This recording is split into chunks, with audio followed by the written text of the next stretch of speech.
thank you for coming. We appreciate you coming. We know it's not so nice outside, so we appreciate you coming on a Saturday. What we're going to talk about today is molecular hydrogen and the cause of disease. So the number one cause of disease, we're going to discuss that and what happens in the body to cause disease and what have you. Just to start a little bit about who I am, because you all don't know who I am. I'm from Orlando, Florida. So I'm over here just for a week and a day in UK, just educating and what have you. So my journey in learning about molecular hydrogen and understanding how we could use this for patients, 15 years ago I was treating patients for diabetes, foot and ankle issues, and we began to look for ways, instead of just preventing decubitus ulcers on the foot and amputations, we wanted to understand how it can affect diabetes as a pathology or as a disease. And my sweetheart, the love of my life, Jacqueline, and who we've been married 24 years, at that time, 15 years ago, she had several issues with menstrual cycles, gynecological issues, thyroid, a number of issues. And so I wanted to be able to help her. Obviously, any good husband would want to help their wife if there's an issue, and we used to lose her about a week a month, every single month, and it was not an enjoyable process. So in this process of understanding water and how water could help, we were able to find out how we could help her. And she was the first one that we helped. And then I started giving some water to the patients that had diabetes, and within a few days, their blood sugar levels normalized. And I thought, this is the craziest thing I've ever seen in my life. I want to understand why. Why this water and why the technology, or what's the mechanism of healing. So we went through that process. After that, understanding and getting to the point of molecular hydrogen and understanding that was the mechanism of healing, since then I've been on television in the US, Germany, Switzerland, across the world, and we were just talking about the Truth About Cancer documentary, which is worldwide. I was in there lecturing about hydrogen and have been on different television and radio across the world. So number one, I'm a clinician, have spent many years with patient care and what have you, and now I don't do patient care anymore. I lecture and educate on molecular hydrogen. So let's first start with the question, what the problem is. Why are we all getting sick? If we look back in history, 100 years ago, 200 years ago, very small percentage of the population were sick. Today, a very high percentage of the population in every country in the world is sick. We have tremendous, tremendous disease. And almost every week, I'm sure, you're hearing more and more people have cancer, diabetes, Parkinson's, Alzheimer's, neurologic issues, so many different issues, autism. All of these types of things are significant percentages of the population. 15 years ago, when I was wanting to affect diabetes, in the United States of America, we already had some states that were 20 and 30% of the population had diabetes. And that is significant. When you think, 20 to 30% of every person walking around, 2 to 3 out of every 10 people have diabetes. This is significant issues and life-changing for families and generations of people. Very, very significant. So today with cancer, we have tremendous, tremendous amounts of people with cancer. We know pets, dogs, cats, 50% have cancer now. I don't know if you knew that. But we have 50% of animals getting cancer. So what is the problem? And the problem is oxidative stress and inflammation. That is the leading cause of all disease, whether it be cancer, diabetes. It really doesn't matter what pathology we're talking about and what part of the body, because that's what we call diseases based on the part of the body that affects. But effectively, oxidative stress and inflammation are the cause of it. So obviously, if we know the cause, we should be wanting to do something about the cause, right?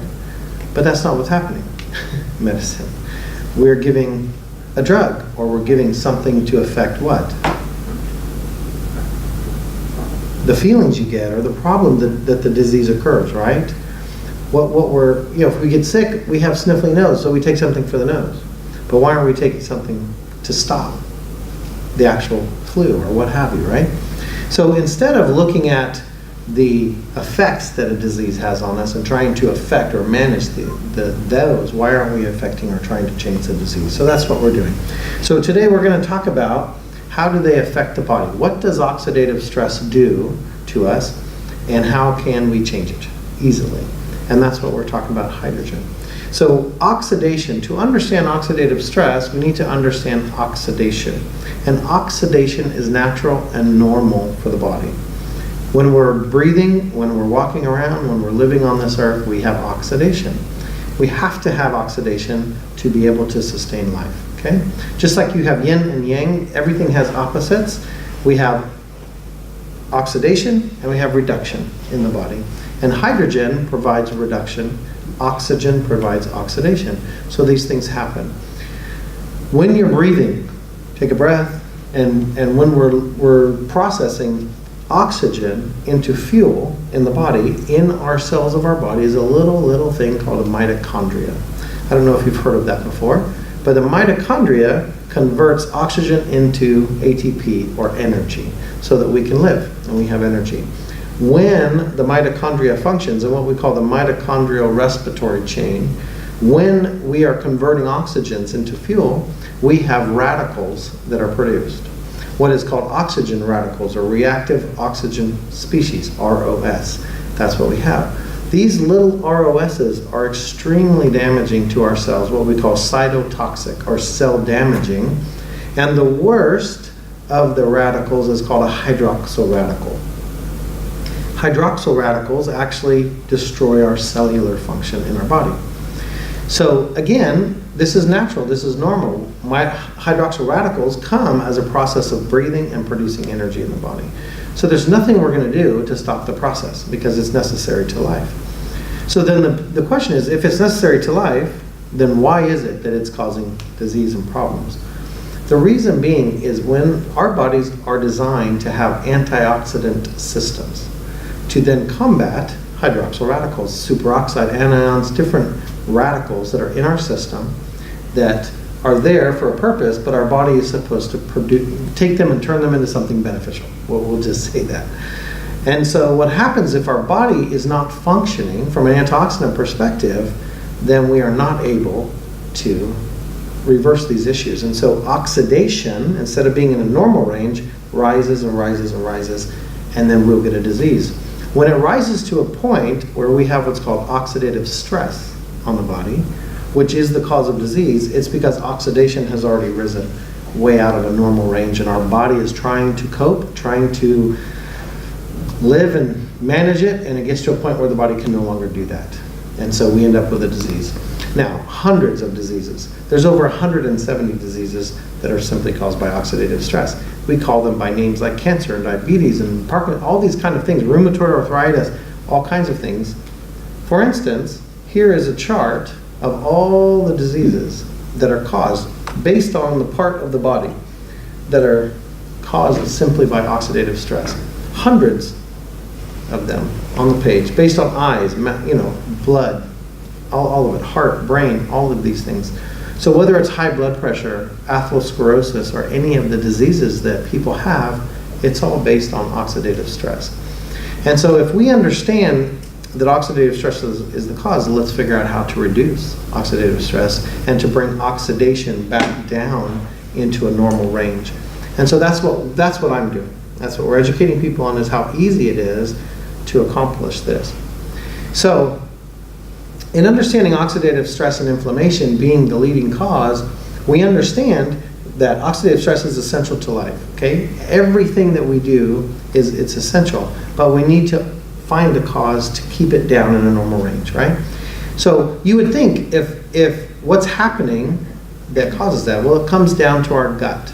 That's what it comes down to purely, is gut damage. So when our bodies were created, the creator of our body created antioxidant systems that we just talked about. What are those antioxidant systems? The antioxidant system is primarily hydrogen, and we have a hydrogen production built into our body. I'm sure you maybe never thought about that before, but you have a hydrogen generator right here in your gut. When you eat foods, right, we have flatulence, right? You think that sometimes we have gas that comes out of our body. That's hydrogen, methane, sulfur. There's a number of different gases that are involved, but one of the major ones is hydrogen. If our gut is properly functioning, we can produce 10 to 12 liters of hydrogen per day. This is one of the primary systems that our body utilizes to reduce oxidation down into a normal range. The problem is our gut is not functioning correctly. The gut is under attack. There are chemicals, whether it be antibiotic overuse and no education to help people build the good bacteria back up once you wipe it out from one antibiotic regime, whether it's heavy metals, whether it's pesticides that are in foods that they're spraying to destroy the abdomen or the gut of a bug, which also then destroys our gut when we are eating these pesticides. Multiple different things come into play to damage gut function. But once our gut is dysfunctional or not functioning properly, then oxidation rises. The other major issue is 60 to 70% of our immune system is based on gut function. This is where our immune system is stemming from. So if we've lost function of gut, not only is oxidation rising, but our entire immune system is suppressed. And if our immune system is suppressed, then we are much easier to get disease and sickness, right?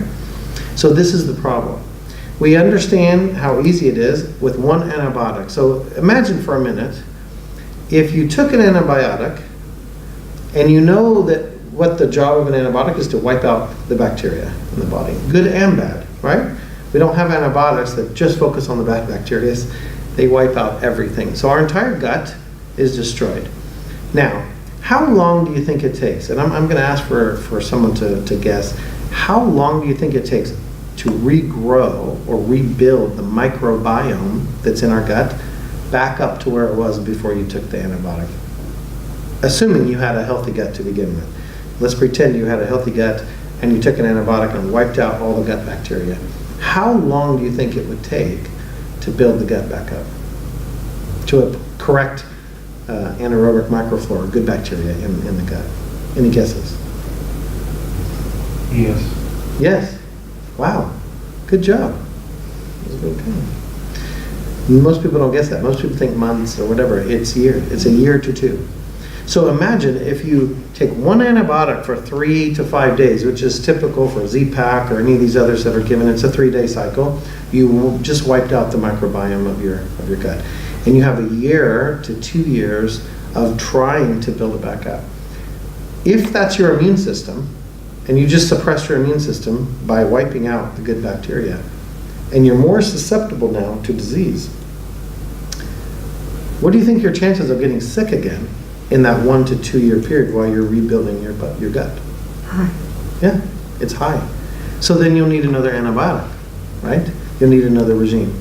And so it just becomes a cycle in people's life of taking an antibiotic, having a suppressed immune system, and taking an antibiotic, some more suppression, and it just becomes a cycle over and over on an annual, semi-annual basis, wiping out the gut, building it back tiny bit, wiping it out, tiny bit, wiping it out.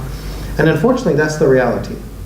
Once we have destroyed our gut function, then we're just going to be dependent on the chemicals and other things that can manage the sickness. Some argue that that's purposeful, some are not. Whatever it is, I just want to educate you on how to help. And so in this case, we're talking about the solution. The solution being molecular hydrogen, same thing that your body would create on its own if the gut was functioning correctly. So hydrogen has important roles, and we're going to talk about a few of them in the next few minutes, and how it helps your gut, or how it can actually rebuild your gut faster than antibiotics can destroy the gut. We can actually outpace that process. So first of all, hydrogen is number 1 on the periodic table. So what does that mean? Why would hydrogen be number 1 on the periodic table? Because it's tiny. Tiny, tiny, tiny. Hydrogen is so small, it can go anywhere in the body. And that's one of the major benefits of hydrogen, is the fact that it is so small, it can go through the blood-brain barrier, right into the brain. It can go into joints. It can go through membranes. It can get into cells. Cells are so tiny, but hydrogen can actually get into the cells. So hydrogen is tiny and can go anywhere it wants. Key point. Second is it reduces oxidative stress. It is a selective antioxidant. We hear about antioxidants all the time, right? You've heard of antioxidants. The difference with most antioxidants is they, just like an antibiotic or antibacterial, will wipe out all bacteria. The problem with antioxidants is many of them will wipe out all radicals. The problem is most radicals have a physiological role. They're not bad, they're life-sustaining. So we hear a lot about free radicals, and we automatically think that's a bad thing, because that's the thing we hear about in magazines, on television, whatever. We hear free radical, we think it's bad. Problem is, very few radicals are bad, most radicals are very good, life-sustaining. So antioxidant overuse is another big issue, because people take too many of them. And so they're actually helping the system to be suppressed as well. So we have to be very careful in what we do. The beautiful thing, or one of the beautiful things that hydrogen does, is it is a selective antioxidant, only reaching and reacting with these reactive oxygen species that we talked about. So hydrogen in no way combines with the radicals that are life-sustaining. It only combines with these oxygen radicals that are destroying the cells in the body. Isn't that interesting? I talked about a hydroxyl radical. Hydroxyl radical is the most cell-damaging radical in the body. And for us to understand how hydrogen works with a hydroxyl radical is very simple. And it's something that I want to share with you so you can understand simple chemistry, the way the body is designed, not a complex chain of chemicals, but a very simple process. A hydroxyl radical is comprised of a hydrogen and an oxygen. That's it. So imagine the most cell-damaging radical in the human body is a hydrogen and an oxygen. That's all it is. You would think it would be something else, right? It's so damaging, but it's just simply a hydrogen and oxygen, because remember what we talked about. When oxygens are used to produce energy, then what's left behind is a radical. Well, one of the oxygens is taken, so we end up with an OH, what's called OH neutral. Now, my question is, if you have an oxygen and a hydrogen that are creating what's called a hydroxyl radical, what would happen if we added one more hydrogen to that? That's right. We have water. So imagine by putting hydrogen gas into the body, it going into the cells of the body, combining with hydroxyl radicals, it's turning the most cell-damaging radical into a water. So you just went from something extremely damaging to something very beneficial to the body. Inside the cells, having water created out of a radical then helps hydration, detoxification, and then what's going to happen with that water? It just gets eliminated through going to the bathroom like normal, right? So this is how simple science is. And remember, I didn't create hydrogen. It's been here a long time. It's mission critical to our body. All I understand is that hydrogen is necessary, the gut is being destroyed, and therefore our source of hydrogen is greatly limited because we're not producing it the way we should. And why aren't we producing it?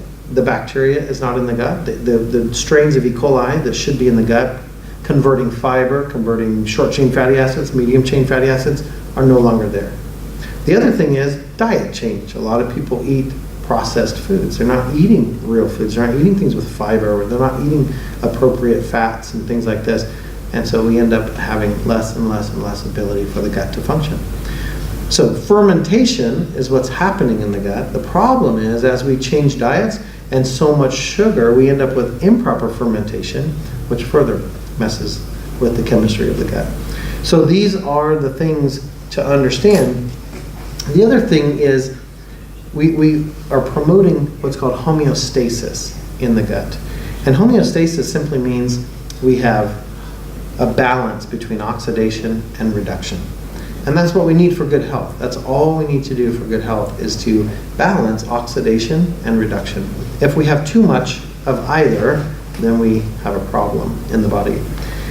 So the first study that I came across in 2007, 2008 was from an organization called Nature Medicine. Nature Medicine is the most prestigious periodical, very, very strong following from doctors and scientists. And so Nature Medicine, which is a worldwide organization, published a study saying that hydrogen acts as a therapeutic antioxidant by selectively reducing cytotoxic oxygen radicals. Okay? So this study is just talking about what I just told you about hydroxyl radicals. All this study is saying is that hydrogen goes into the body, combines with hydroxyl radicals, converts them into positive things, and then protects the body. I'll read the last little bit of this study to you, since you can't read it. It says, thus, H2 can be used as an effective antioxidant therapy owing its ability to rapidly diffuse across membranes. It can reach and react with cytotoxic ROS and thus protect against oxidative damage to the body. So this is a very powerful study that came in 2007 and was published in 2008, showing that there is a selective antioxidant ability with hydrogen. Not a widespread antioxidant, but very selective, only reacting with oxygen species that are damaging to the body. Very, very powerful. Now, since this study, and imagine, I was trying to figure out why things were happening, and it was very difficult to find anything. When this study was published, since this study, there are now 700 studies on hydrogen and how it effectively benefits over 170 human diseases and every organ in the body.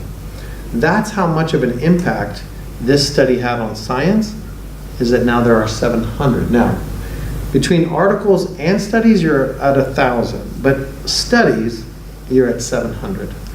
Imagine the effects since 2008 to have hundreds and hundreds of studies being done on hydrogen simply because of the effects that it had on hydroxyl radicals. So very powerful science. The next study that we want to talk about is cancer. So this study, which was done in 2015, published by the company that makes 5-fluorouracil, which is the chemotherapy drug of choice for colon cancer. Imagine a chemotherapy drug company wanting to do a study to see what would happen if they introduced hydrogen into that chemotherapy drug. What would happen if 5-fluorouracil, which is the chemotherapy drug of choice, were used in concert with hydrogen? What would happen? And what they learned is that 100% cancer cell death when they combine the two. Nowhere near that with the chemotherapy drug. So I'll read the last part of that study as well to you, which says, high content, well, I'll read you the second one. Hydrogen water administration improved the survival of mice with colon-26 induced cancer. Furthermore, hydrogen water enhanced cell apoptosis in cancer cells. Now, before I read the other part, I'm going to explain to you what apoptosis is. The way our body is designed, our cells are constantly reproducing, right? So cells are reproducing. On an annual basis, every one of our cells in our body is changed out. So it's a new you every year. And depending on your own metabolic rates, it could be sooner than a year, but at least within a year's cycle, every cell in your body has been changed. So on an annual basis, it's a new you every single year. Interesting, right? We don't have the same cells as when we were babies. We don't have the same cells as we'll have in a year from now. We can reproduce our cells. Now, there is a beautiful system in place that programs cells to self-destruct if they are reproducing incorrectly. This is our body's ability to stop deformed cells. So if cells are reproducing incorrectly, they're destroyed. Something happens when cancer cells come in and they overwrite the mitochondria, and the DNA of the cell is changed to tell that cell, don't stop reproducing and don't destroy yourself. Keep producing so that we have cancer flourishing, right? This is what happens. And it's called apoptosis. That's the process on which cells are designed to self-destruct if they're reproducing. Somehow, cancer overwrites the cell function and says, no, don't destroy yourself. So the beauty, one of the first nuggets or pearls of wisdom in this study is that when hydrogen gets into the picture, somehow it restores apoptosis. So as it says, hydrogen water enhanced cell apoptosis in cancer cells. That is significant because hydrogen told those cancer cells and reprogrammed those cancer cells, destroy yourself. That is why we got 100% cancer cell death. Not because of a chemical, because the cells destroyed themselves, which is what they're supposed to do in the first place. Isn't that interesting? Imagine if people had apoptosis, and we were sitting in a crowd and all of a sudden, somebody just blew up. We'd be like, whoa, I wonder what they were thinking. I don't know. But that doesn't happen to us, thank goodness. But it does to cells. So this is one of the most critical aspects of cellular function, is the fact that they can self-destruct. And the fact that hydrogen reprogrammed a cancer cell to self-destruct was huge. So the second thing I want to read you out of the study was high-content hydrogen water exhibited stronger antioxidative and anti-cancer activity than did natural hydrogen water. So we've introduced another concept of natural hydrogen water. I'll talk about that in a second. In conclusion, high-content hydrogen water can inhibit colon cancer, particularly in combination with 5-fluorouracil, which is the drug that paid for the study. So imagine for a minute a study saying that hydrogen water can inhibit colon cancer. Would that be important for someone who had colon cancer? Yeah. If it was my mom, or my dad, or me, or my child, right, you would definitely go, wait a minute. Instead of going through all the chemical things, if I could put hydrogen water in somebody and maybe that would help them, wow, that could be significant science. So again, that's a beautiful study on colon cancer and many different cancers. We have had success with many. Now, the next study that we'll go through is on diabetes. Now, I told you earlier that my background was in diabetes. I lectured at Oklahoma State University. I was an adjunct faculty member at Oklahoma State University, St. Petersburg College, talking about diabetes and the effects on the body. My greatest desire was not just to keep people with their toes and feet, but was to help their whole body in preventing diabetes, period. Now, here is a study showing supplementation of hydrogen-rich water improves lipid and glucose metabolism in type 2 diabetes mellitus and IGT, or impaired glucose tolerance. So imagine for a minute, if we can take someone with diabetes, and I told you earlier in the US, 10 years ago, we had 20 to 30% of the population having diabetes. This is crazy. This is not good for any medicine system to have 30% of your population with a disease. It will tax your entire system. And we can see that throughout the whole society, the costs to manage 20 or 30% of the population with diabetes is significant. Here, this is saying supplementation with hydrogen-rich water can improve lipid and glucose metabolism. Now, in this study, not only was diabetes affected, but LDL, or in other words, cholesterol, was reduced by 15.5%. Oxidized LDL, free fatty acids, superoxide dismutase, what's called SOD activity in the body, adiponectin, all these kind of wonderful things in the body were reduced by about 15.5%. Now, isn't that amazing that simply hydrogen could get into the body and reduce cholesterol levels? That's a significant thing, right? We know that cholesterol levels are high, and why are cholesterol levels high? Anyone know why cholesterol gets high in the body? Sugar and carbs. So sugar consumption and carbohydrate consumption increases oxidants in the body, and the body responds by putting cholesterol into the veins. Why? Because of inflammation. Sugar and carbs cause inflammation in the blood and in the tissues. And so the vessels and veins that are holding the blood get little tiny cracks and little tiny weak points. And so cholesterol is put on those veins to protect them from bursting. Just like if we put a hole in that wall, we got to use spackle, right, to patch it. We have to patch the hole and then texture it and paint over it so you can't tell that we put a hole in the wall. Oxidation and inflammation weaken weaken the veins in our body, and so cholesterol is that patch that our bodies use. So the fact that hydrogen water lowered cholesterol by 15.5% told us, what was it really doing? Lowering inflammation, right? If cholesterol levels were reduced, then we are reducing inflammation in the body and the way the body deals with sugar and inflammation or oxidation. And so that's one of the most beautiful parts of this study, is understanding how hydrogen can help with leptin sensitivity and other things that are what's going on with this. In this study, not only did 80% of the individuals in the study normalize the oral glucose tolerance test. So imagine people drinking 900 ml of water, either placebo water or the hydrogen water, within an 8-week study. This was a double-blind, placebo-controlled human trial. Within 8 weeks, 80% of the individuals with impaired glucose tolerance were normalized in this study. So by an oral glucose tolerance test, they were able to show that their blood sugars were normalized in an 8-week study.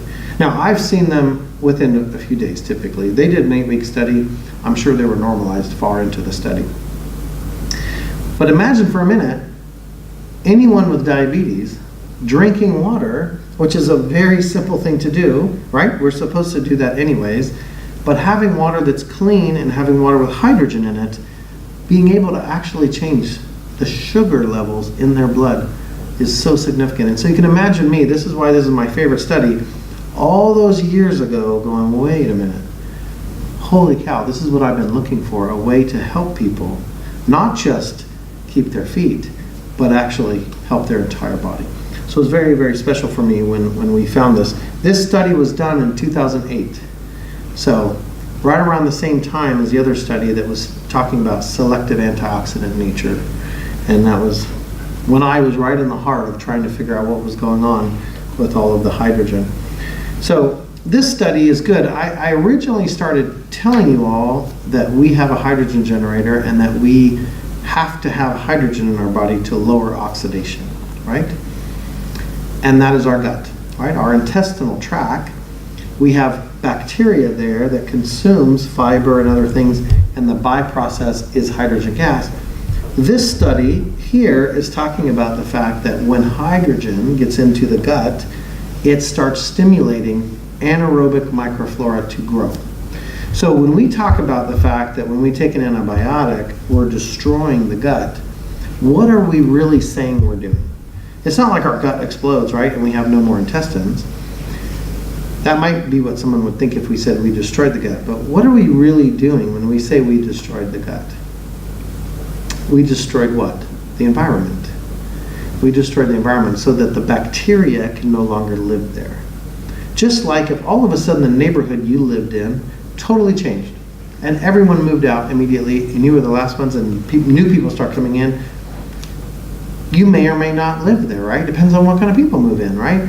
So the same thing happens in our gut. If all of a sudden everything changed and all of the demographics, all of the people changed in your area, maybe you would want to live there, maybe you wouldn't, right? Same thing is true for bacteria in our gut.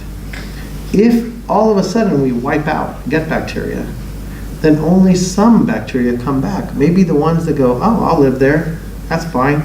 I don't care that, kind of a yucky environment, we'll go. And then you have aerobic bacteria coming back. You have other bacteria that are coming back that aren't good, aren't beneficial for the body. So then we change function. When we get bad bacteria into our gut over the amount that it should, we change gut function. We've got to get good bacteria back in. Because if we have the wrong bacteria, then parasites and other issues start being welcomed into that environment, and we start having improper fermentation, we start having improper chemical reactions, we start having a lot of issues in our guts. So we've got to get anaerobic microflora, good bacteria, back into the gut. And what this study is showing us is that hydrogen water is a perfect environment to stimulate anaerobic microflora coming into the gut. So we can repair or we can re-inhabit our gut with the good bacteria rapidly by putting hydrogen gas. That's such a beautiful thing to me because I don't like Band-Aids. I like affecting the source problem. I like taking the source problem and fixing it. Athletes, just a fun one that I added in here about fatigue. So this is 30 soccer players that were tested on their knee flexion and extension, just looking at how quickly their knee would fatigue drinking hydrogen water or drinking placebo water. And what they found is that all of the players that drank hydrogen water never had any fatigue in the joint, the knee. Those that drank the placebo water fatigued like normal, like they would expect. And so it's a beautiful study in that those that are interested in running or performing or being in sports or just jogging around the block or whatever they want to do, they don't have the same fatigue levels, and they can perform longer and better without having any lactate buildup in the muscle. That's what the study showed, is that there was no lactate buildup in the muscle. So hydrogen, being a selective antioxidant, is very powerful because we want to be very careful about antioxidants we take into our system, because we can do more harm than good if they're wiping out all the radicals, and those radicals are life-sustaining. We don't want to remove them.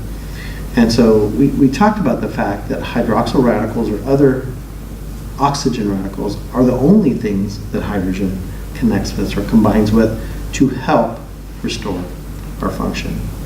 So we can talk about the fact that there's anti-aging. We can talk about the fact that there's anaerobic microflora quickly built up in the stomach. There's one more thing I would like to share with you that hydrogen does.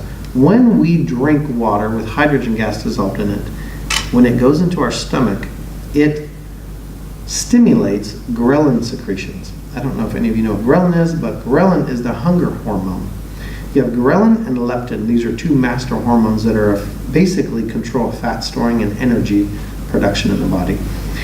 So ghrelin is very, very critical for those with neurologic issues, whether it's Parkinson's, Alzheimer's, autism, ADHD, all these kind of issues that are going on that are neurologic. It could also be bipolar, schizophrenia, anxiety, depression. All of that stuff is neurologic, okay? So when we have ghrelin secretions stimulated, that ghrelin goes to the hippocampus, hypothalamus, and the brainstem to increase cognitive function. Now this is critical for Alzheimer's, Parkinson's patients to start to have the brain functioning correctly. Also, those that have depression, anxiety, bipolar, schizophrenia, we have studies on these issues, and hydrogen helps with those things tremendously.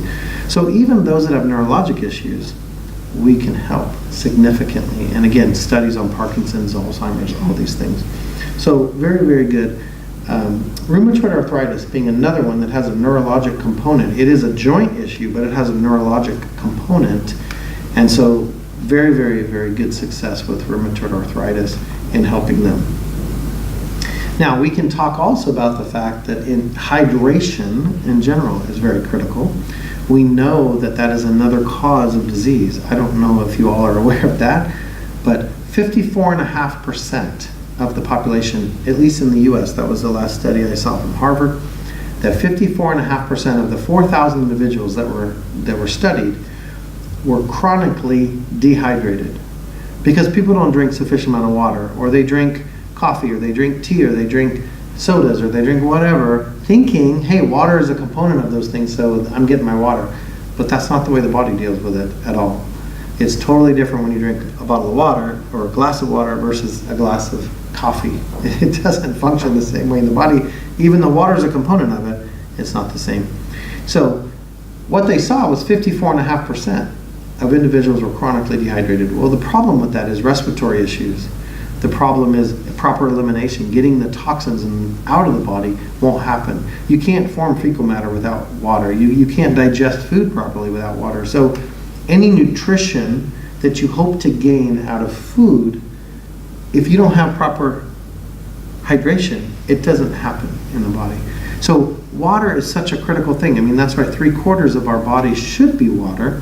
It's because joints, brain, blood, 93% of blood is water. It is so critical. 13% of bone is water. So even down to our very bones that we think are hard, 13% of bone is water. So every single aspect of our body is water. Joints, for instance. People complain about joint pain. People complain about, oh, I have bone on bone, right? Which there's really no such thing. But they say, oh, I have joint issues. Many times it's simply dehydration. Because the joints, people don't understand this, the joints are pumped up by water. There's not air, right? So it's water that's needed in joints to have them function properly and be properly pressurized. So a lot of people that have joint issues, I just tell them, go drink water and then come back and see what's going on. And they say, wow, I didn't need my knee surgery. I didn't need this. I didn't need that. It's simply hydration. So we have chronic dehydration everywhere in the world, yet water is very plentiful, but people don't drink it because they either don't trust it, or they don't want to go to the bathroom, or they like stuff that tastes good, like teas and sodas and whatever. So very, very important that we drink water and that we get the water. So me developing the system based on water is huge for our bodies because we need to be drinking water on a regular basis. Now, there are different ways to get hydrogen. Now that we understand a little bit about how hydrogen can help us, there are 3 mechanisms to get hydrogen into our body if we want to have the benefits. Number 1, we can inhale hydrogen, right? We could get a tank of hydrogen and we can breathe it in. We can also get hydrogen through water. We can dissolve hydrogen gas into water, much like soda has carbon dioxide, right? You can dissolve gases in water. We are dissolving hydrogen. And the third way is through our gut, right? Which we talked about why that's not happening because of dysfunction or problems with the gut. Out of these 3, the most effective is drinking water with hydrogen gas. And the reason being is if you want the ghrelin secretions that we talked about for neurologic or increased cognitive function, that must happen through the stomach. If we breathe hydrogen gas in, it's not going through the stomach, and so we don't have ghrelin secretions. And so the most effective mechanism of administration or method of delivery is in water, dissolving hydrogen in water and drinking it in. And then we get all the benefits neurologically, we get the benefits of the hydrogen getting into the cells, we get all of that. Now, there's over 200 biomolecules in the body that are regulated by hydrogen. We won't go into great detail on that, but just understand that biomolecules are the building blocks and the control mechanisms of the body. So if hydrogen affects over 200 biomolecules, it's every system in our body that's being regulated up, down, different things by hydrogen gas. I say that because I want everyone to understand that hydrogen is critical. It was not something I came up with. It was built in to the function of our body. And I believe the gut is under attack because the immune system is under attack. Because if we can weaken the immune system, then we make susceptible people. And if we make susceptible people, then they have to get a lot of stuff to live. And that's the thing. But if we simply build the gut back up, then we can have wonderful, wonderful lives and be happy and serving others and doing all the things that we can do if we're healthy and not worried about pain, right? So here's someone I would like to share. One of my dear friends, she's from the United States as well and was the first chiropractor in the world to use our system in her practice. I met her, I was at a medical conference speaking. She came into the lecture, was intrigued, came to our table, and tried the water. She got a little glass of water, just a small little 6 ounce, 4 ounce, I don't even know what they were, but they were a little glass of water, drank it, and left. She came back a little while later and said, can I have a second glass of that? Sure. Of course, you can have as much as you want, right? Someone comes to your table at a trade show, you're like, you have anything you want, right? So she said, thank you. She drank the water, and she left again. She came back a few minutes later. She had a credit card in her hand and said, I don't know what it is, I don't know anything, but here it is. Send me a machine, I'm ready. And I'm like, what? So I ended up talking to her, and I said, why did you do that? You know, this was very early, this was years ago. I said, why did you make that decision? You didn't speak to me. Oh, I was in your lecture. Oh, okay, good. So you're in my lecture and you learned about it, but I was just surprised how quickly, and no questions, she just bought it. And I said to her, what was your experience? I'd love to hear the experience, And she told me, well, I had her write this up because this is her personal experience.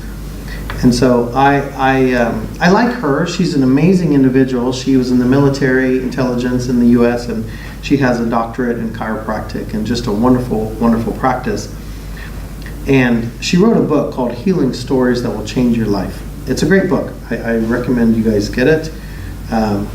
But she said, I had been using a major brand of alkaline water. She didn't really say that. She said the brand, but I don't want to talk about the brand. So she said, I've been using a major brand of alkaline water machine for 8 years. I still used an inhaler for breathing issues and had minor joint pain. I met Paul at a conference. I asked him why his machine was better than others, quite sarcastically, because my lack of results with what I had been using. Paul suggested I try a glass of his water, and the rest is history. I drank 6 ounces and felt my chest expand, my thoracic vertebrae popped, my breathing became very easy. I have not used my inhaler since that day, 4 years ago. I have an Echo machine in my home and in my office, and I want patients daily to see the results with Echo Water. So I say that because she had used an inhaler her entire life. She had issues in breathing, and yet she was a chiropractor, right? She was a doctor herself, but was using an inhaler. And her last time using an inhaler was her first glass of Echo Water. And to this day, she's still using, in her practice, the water, every single patient, and amazing experiences. She sent me 3 other case studies, and she's actually doing some studies now where she's going to be writing an additional book just based on ways to use Echo Water in a medical practice for assessments for patients and how to help issues. So I'll read a couple of them to you. Joe E., a patient, purchased an Echo machine. Joe was on 2 blood pressure medications and his blood pressure was 190/95. Within a month drinking Echo Water, Joe was off all blood pressure medications and his blood pressure normalized. Very interesting, right? This is something that we see a lot, but this was a case study that she had done. These 3 studies, no other modality was used in their life. It says Patricia had a persistent cough for over 3 years. She had lost weight, could not sleep, could not work. The cough literally took over her life. Patricia began getting the water from my office machine and drinking it regularly. After a month drinking the water, the cough had become more manageable. Patricia is sleeping, eating. She has gained weight back. Each day is getting better and better. And I am certain in time the cough will dissipate. So again, very, very simple adjustment, but she could begin life again, right? Be able to work. Final one, Mary went on a vacation to the beach. She returned with a flesh-eating bacteria with a threat to amputate her nose. This bacteria was eating away at her face. I provided my holistic care and suggested she apply Echo Water acid number 4 on her face 3 times a day.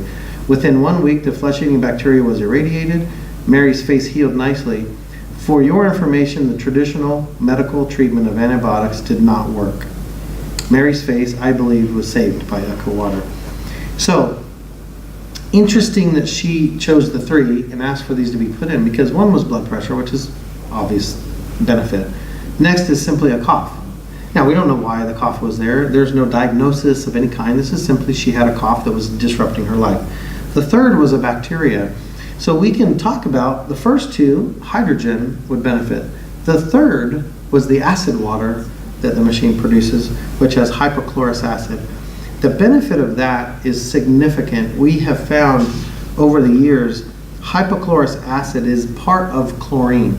So hypochlorous acid is in the chlorine family, but it's non-toxic. You could drink it, you could use it in the eyes, you can use it in the skin. It kills E. coli, Salmonella, MRSA, staph on contact, and is produced in the machine when we're producing also the hydrogen. We also produce as a byprocess the hypochlorous acid, or HOCl. We have for many years had people with skin issues, whether it be psoriasis, eczema, all kinds of different issues, pink eye, blepharitis, or what's called dry eye, and people use this hypochlorous acid and it goes away. And acne is another big one. People use the water washing their face for acne and other skin issues, and it clears up very, very rapidly. So whether it's cuts, scrapes, burns, or in this case, here she had a flesh-eating bacteria, they were able to use the acid water with hypochlorous acid to get rid of that bacteria and to kill it. And so there are many different things, not just for improving health, but also externally in the body, we can use the acid water and help people. So with all of this information and understanding hydrogen, I developed some products. After understanding that hydrogen was the answer for us to be able to help society on a very easy way, I developed some products that help people have hydrogen easy. We have tablets and drops for people that don't have one of our machines or are traveling away from home like I am now. You can take tablets and drops with you and make up hydrogen water wherever you are. We also have machines that produce hydrogen water, and I'm going to show you a quick graphic of how that happens. Right here in England, in the year 1800, Dr. Anthony Carlisle was a surgeon in London and developed water electrolysis. So that was 1800, quite a while ago, right? He developed water electrolysis. Why? Why would a surgeon in London develop water electrolysis? It's an interesting question, right? Wasn't he performing surgery? Why is he trying to develop water electrolysis? Well, 2 years before that, in 1798, he had been to a conference where he learned hydrogen had antioxidant properties. So that's amazing.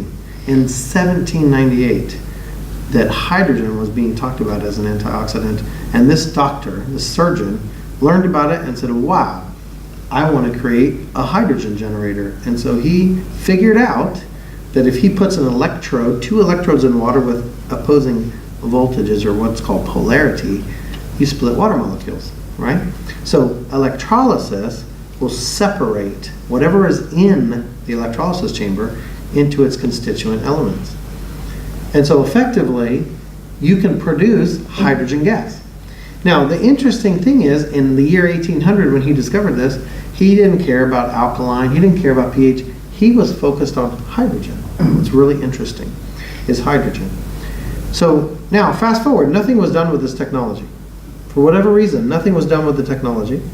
Fast forward now to the 1930s in Japan. There was a doctor, Mishisuwa, who decided what's going to happen if I take this doctor's invention of electrolysis of water, what happens if I use that kind of water for rice cultivation? And so what did they learn? Better quality rice, less water is needed for the rice plant to actually produce a yield. And so in 1930, Dr. Mishisuwa created what he called a Sinol liquid, which was hydrogen-rich water. He didn't understand that at the time, but it was hydrogen-rich water, and he put that with rice. Shortly after having success with rice, he put it with other plants and was able to grow plants, roses, flowers, all kinds of things, much, much more rapid, and he was able to help. It wasn't until 1950 that he began doing patient trials. So from 1950 to 1965, after 15 years of patient trials, they were able to prove that this kind of water stopped improper fermentation in the gut. In other words, it cured digestive disorders. People that had issues with digestion, it stopped that process. So in 1950, the country of Japan, the Japanese Ministry of Health and Welfare, made machines that processed water like this a medical device in Japan. Shortly after that, South Korea joined suit and said, hey, we like that idea too. This is helping people with improper fermentation and digestive disorders. We're gonna do it too. And so from 1965, these types of devices became a medical device in Japan and Korea. And everyone in the hospitals, doctors, were using them, forms of them. And that's what got start to what we call the alkaline water industry. I'm sure you guys have heard about the alkaline water. Because when you run water through electrolysis and separate it into 2 streams, one will go up in pH and one will come down in pH because you're moving a hydrogen over to one side and off of the other. So you have hydroxides raising and you have hydrogen ions lowering. And so it was assumed at that time that it was the pH of the water that caused the health improvements. But this was false. There was no benefit, and there's today, obviously, there's still no benefit to having increased pH pH water. It does nothing to the body, and it doesn't even get through the stomach. The stomach is very acidic, a pH 2 for bio, and then once you add some gastric juices, it's a 4 pH is the stomach environment. It's highly buffered, it's hydrochloric acid, it's highly buffering, and putting some water in it that has no buffering capacity, that's a higher pH, does nothing to it. It'll immediately be changed. You can put a few drops of lemon juice in the water, and the same thing happens. It plummets the pH. So the interesting thing is the entire industry of alkaline water was based on the fact that that was the mechanism of healing. And so understand, when I began researching all of this, and all these machines were there to produce alkaline water, there was no conversation of hydrogen. And I was like, what the heck? Alkaline water, there's no way possible that it's benefiting the body, because we could take baking soda and do the same thing. It doesn't do these things when you put it in the body. And so again, all this research I had done, I told you, starting 14 years, 15 years ago, led me to understand that it was the hydrogen gas that was produced in electrolysis that was the reason why the benefits were there. If we remove hydrogen gas, regardless of pH, the benefits go with it. When we introduce the hydrogen gas back, regardless of the pH, the benefits come back. So it really is hydrogen gas. And of course now we have hundreds of studies showing that hydrogen has benefits to the body. And so after understanding all of that, we developed some machines to help people have hydrogen without changing pH.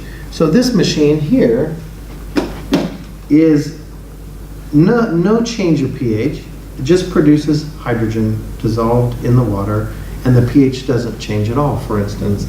So this becomes a very simple machine to utilize to get hydrogen in the body, but not at all changing pH. Very, very beneficial. These two machines, which we don't have here, are under sink versions of this machine. And so that's the difference, is being able to have it under your sink and not look at the machine. Okay?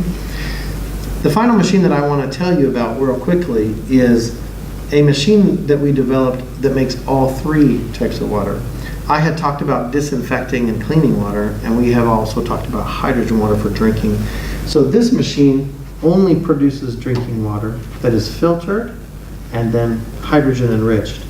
This machine obviously produces that same water, hydrogen water, without changing pH, but we also produce an alkaline water for cleaning dirt and an acid water for killing bacteria and viruses, like I talked about on that lady's nose. So this machine produces all three types of water. If you want a chemical-free kitchen, free cleaning, and you want drinking water, then this is the machine. If you just want drinking water, then this is the machine.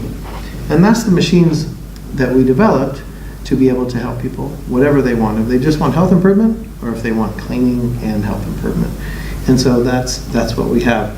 This particular machine can be above counter or below when you use the digital faucet, so you don't have to look at this on the countertop. That's what it is. The filtration, you can't see it here, but it's pesticides, metals, pharmaceuticals, bacteria, viruses, heavy metal, all these kind of things that are removed out of the water. It is critical, as we talked about earlier, to be hydrated. And to be properly hydrated, the water supply that you're putting into your body needs to be clean. Otherwise, the body will reject that water, and you won't be, even though you could be drinking, and I hear people tell me all the time, I'm drinking water, but I'm not hydrated. And that's because the body is sending it out, the body, because there's metals, pesticides, who knows? You can imagine what's in water sometimes, because the pipes, pharmaceuticals, people think that because you put chlorine or some other cleaning agent in water that it cleans the water. Well, chlorine, for instance, is only going to get organic materials. It's not going to get drugs. And drugs get into the water because you don't use all the drugs that people put in their body, and so they pee out the excess. Some people dump drugs in the toilet feeling like that's going to somehow dispose of it properly. All kinds of things go into toilet, all kinds of chemicals and drugs in our system that we pee into the water source. And if the water municipality does not do anything to clean that, then it's recycled and coming into your home. I don't know about UK, but in the US, they did a study on 27 water municipalities, and every one of them had a minimum of 20 plus drugs in the water. Blood pressure medications, class 3 narcotics, Ritalin for kids that they're giving Ritalin to. All of these drugs were in the water supply. And it's very scary to think about that. So, also heavy metals, pesticides. We were talking earlier that anywhere, even if you have a well, if anywhere in a 300-mile radius someone is spraying pesticides, it gets into the groundwater and will get into a well. And so you would want to remove those things just so you don't have pesticides in there, right? Because that's what's one of the major things that damages gut function. So cleaning water is critical, and so again, we put into these machines very robust filtration to clean the water and make sure that the water you're drinking is good for you and is not full of toxins and chemicals. So that's it. Appreciate you, and we have the ebook for you to read. It's an 8-page book to understand, and the studies many of the studies I went through are in there in the back so that you can go and reference them and look them up. But again, I appreciate you guys taking the time on a blustery, rainy, cold day in England to come and listen to me talk about your guts. So, and hydrogen. But we appreciate you so much.